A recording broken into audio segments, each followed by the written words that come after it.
زیر ناف بال کاٹنے کی حدود.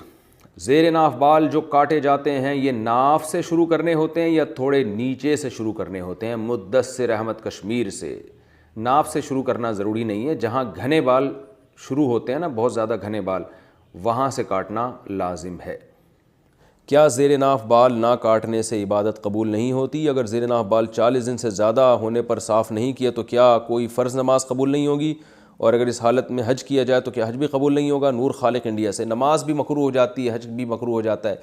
یہ نہیں کہ ثواب نہیں ملتا، لیکن ثواب میں کمی آ جاتی ہے. فرض ادا ہو جاتا ہے، مگر یہ سے عبادت میں کوئی بھی گناہ کے ساتھ جب آپ عبادت کریں گے تو عبادت میں کراہت پیدا ہو جائے گی. یہ صرف یہ گناہ نہیں ہے، کوئی بھی گناہ آپ کریں گے تو 40 دن تو آخری مدت ہے. اس کے سے زیادہ بال رکھنا تو حرام ہے، ناجائز ہے. خاص جگہوں کے بال مشین سے کاٹنا. عام طور سے بغل یا زیر ناف بال ریزر سے کاٹے جاتے ہیں. اگر یہ بال مشین سے کاٹے جائیں تو کیا یہ شریعت کا حق ادا ہو جائے گا؟ سہیل احمد آسام انڈیا سے.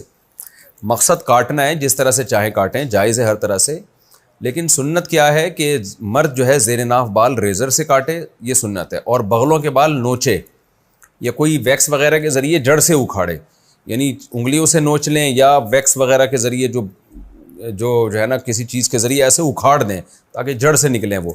تو یہ بغلوں کے لیے سنت ہے، کیونکہ نتف العانہ کا ذکر آتا ہے حدیث میں کہ نبی صلی اللہ علیہ وسلم نے بغلوں کے بال نوچنے کا حکم دیا ہے.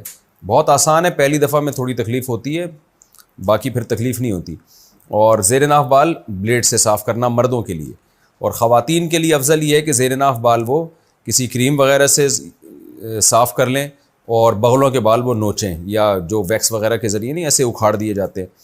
لیکن اگر کوئی اس کے خلاف بھی چلتا ہے تو بھی ٹھیک ہے، تو بھی جائز ہے، کوئی گناہ نہیں ہے. مقصد یہ کہ بالوں کو بہرحال وہاں سے ختم کیا جائے. کیا گردن کے بال کٹوانا حرام ہے؟ محمد صادق صاحب انڈیا سے پوچھتے ہیں. گردن پر جو بال ہوتے ہیں کیا وہ داڑھی کا حصہ ہوتے ہیں؟ انہیں صاف کیا جا سکتا ہے یا نہیں؟